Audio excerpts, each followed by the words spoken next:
You're smart. You really are. You've read the articles. You've watched the videos. You understand how money should work. And yet, something isn't clicking. You still feel anxious about money, overwhelmed by decisions, unsure if you're doing the right thing. And that confusion, it's not because you're bad with numbers. It's not because you're lazy. It's not because you didn't try hard enough. It's because money was never just a math problem. It's a behavior problem. And that's the part almost no one prepares you for. Here's an uncomfortable truth most people never hear.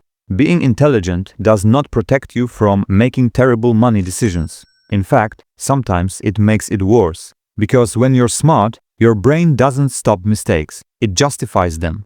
Your choices feel logical because you made them. Your decisions feel rational because you can explain them. But that confidence is exactly where the danger starts. Think about this. Two people look at the same investment, same data, same charts, same news. One buys, the other sells. Who's right? Most people assume one of them must be wrong, or stupid, or reckless. But what if neither is? What if they're both acting logically, based on completely different internal worlds? That's the first crack in the illusion. We like to believe money decisions are objective, clean, rational, but they're not. They're emotional reactions wearing the costume of logic. If money feels overwhelming to you, it's not because you lack information. It's because money quietly connects to things much deeper. Fear, pride, insecurity, comparison, safety, identity. Every dollar decision pulls on something personal, even when you don't notice it. That's why money stresses people out more than almost anything else.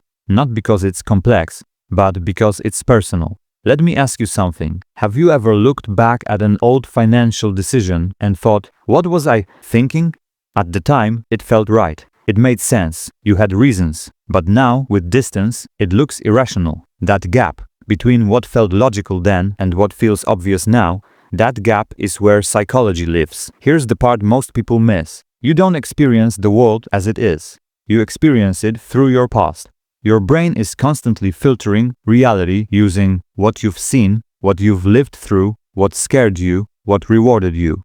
And money decisions pass through that filter first, always. Someone who grew up watching their parents struggle will see money as protection. Someone who experienced sudden success may see it as proof they're invincible.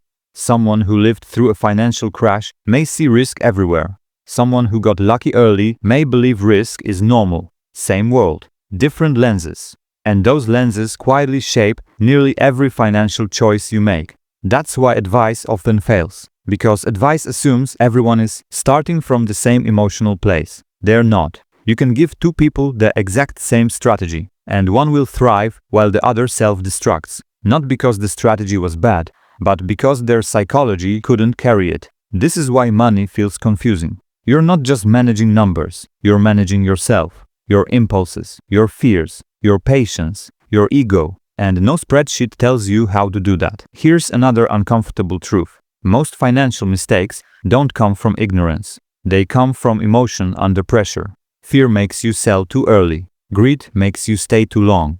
Ego makes you double down when you should step back. Comparison makes you chase things you never wanted in the first place. And the worst part? In the moment, all of it feels reasonable. That's why smart people lose money. Not because they don't know better, but because knowing better doesn't silence emotion. Intelligence explains decisions. It doesn't control them. So if you've ever felt like, I understand what I should do, why can't I just do it? You're not broken, you're human.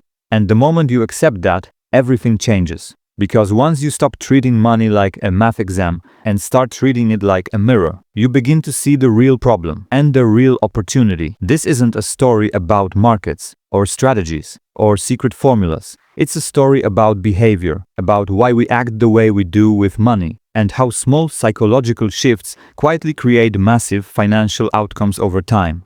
In the next part, we're going deeper, not into tactics, but into origins, where your money behavior actually comes from. Why your past has more control over your finances than you think, and why two people can live in the same economy, yet experience completely different financial realities. Because before you can change how you handle money, you have to understand why you handle it the way you do. And that's where things get interesting.